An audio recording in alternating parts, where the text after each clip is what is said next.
Hey everyone, Ben here from Queen City Music Studios. I'm here today in my home studio. This is where I practice and write and record and experiment. And I got kind of a cool little drum pattern that I just did. And I want to see if I can add a bass line to it, maybe some keys and some effects, and see if we can kind of build it up into something. So let's check it out. So the main instrument we're going to be using today is the Electron Digitakt.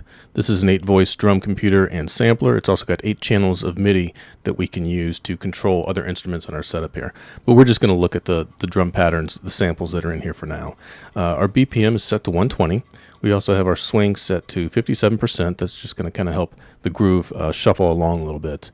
And if we go to the main sample source, this is kind of what started the whole thing. It was this drum loop here. Cool. What I want to do is take a little snippet of the middle and see if I can loop it. And I did, and this is what it sounded like. So we got the basis of a nice little disco house groove there. We need a kick drum though, and that's where this comes in. Just a standard kick drum. It's going to go underneath of this just to kind of give it a little bit of oomph. We also have a ride cymbal from a TR-909 classic ride sound. And when we play all 3 of them, it sounds like this.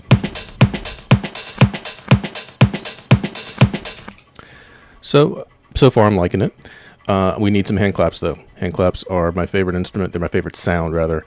And I got some great claps here. They got some echo and a little bit delay on them. And when we hear the groove with the claps, it sounds like this. So I'm loving this now. Now we need a couple other sounds. I have an Electribe sampler that's also connected, and that's using these 4 channels down here, 9 through 12. And the sounds that the Electribe is providing are these here. So kind of like a weird percussive thing. We also have like a cymbal type sound, kind of quieter, but it's going to add some texture. And they also have these weird spacey sounds here. And then this one especially. So if we add those sounds to it and we hear the whole groove, we almost have kind of a song.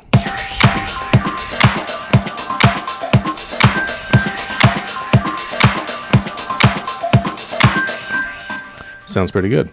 I'm a big fan of Latin percussion, so naturally we had to add something that had some congas.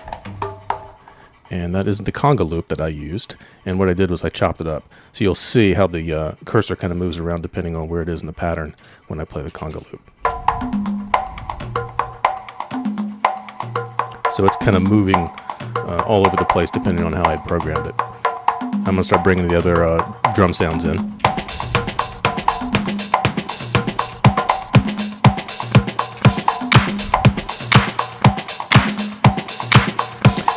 Let's add some more percussion.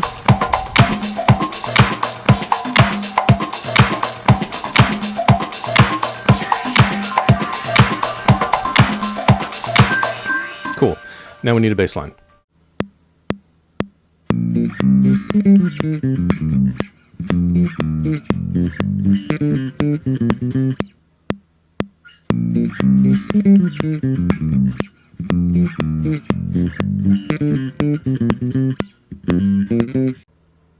Cool, so I'm really happy with that. I have the bass line assigned to track 7 here. And we can hear it back with the drums.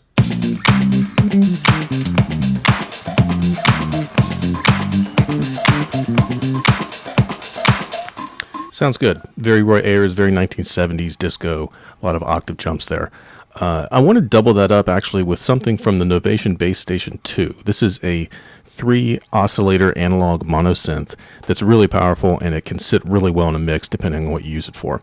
Now I have a patch created here that actually, I'll show you what it sounds like. What it's doing is, depending on where the resonance is set, when you turn the frequency cutoff, it'll bring out the major third of whatever note you're playing, which is, it doesn't sound like it would work, but when you actually double it with the bass line that I just did,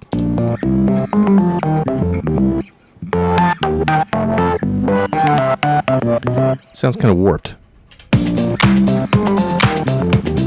but funky.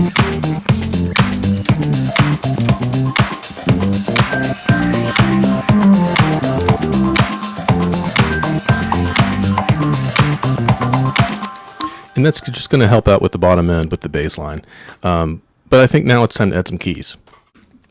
So since we're kind of in a 1970s vibe here with the disco bass line and the drum pattern, we're going to be using the Yamaha Reface CP. It stands for Compact Piano, and it's got a really great Rhodes sound. It's a digital emulation, but I think it sounds really great.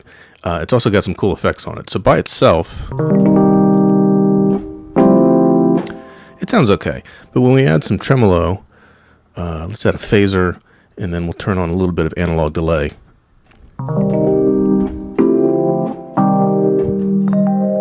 Very 1970s. I'm actually not playing the piano up here. I'm using my MIDI controller.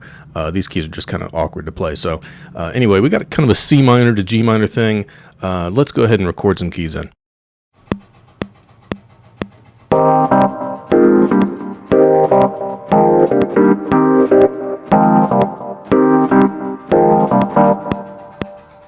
So those keys will work, but I want some pads underneath of everything. And for that, we're going to use this little guy up here. It's a Micro Monstra 2, and it is a digital synthesizer. It's made by a guy in France, and it's got some really cool pad sounds that we can use. So let's play like a C7 and then like, I don't know, like an E flat underneath of everything. Let's record that.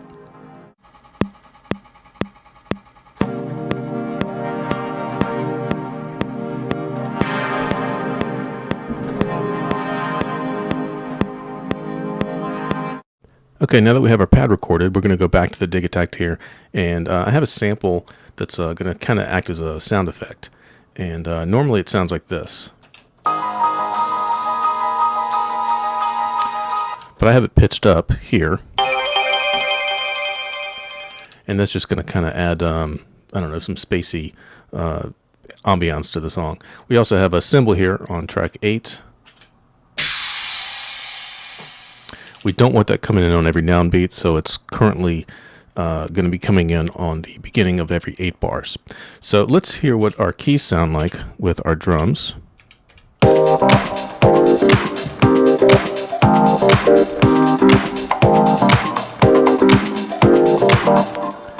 And with that sample and the crash, it's going to sound like this.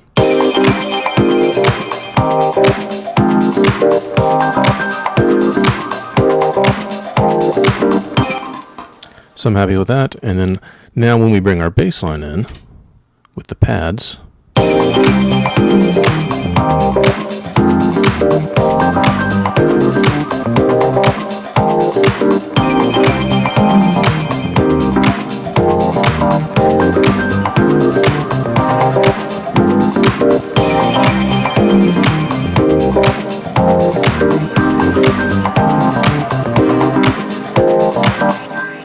and we kind of have a cool little groove going here. So I'm going to keep playing around with this. If you've stuck around this long, thank you so much for watching and listening. And if you're into any of this stuff at all, you have found a kindred spirit, head on over to queencitymusicstudios.com and sign up for some classes if you're interested. I'm going to jam out on this. Thanks again for watching, and see you later.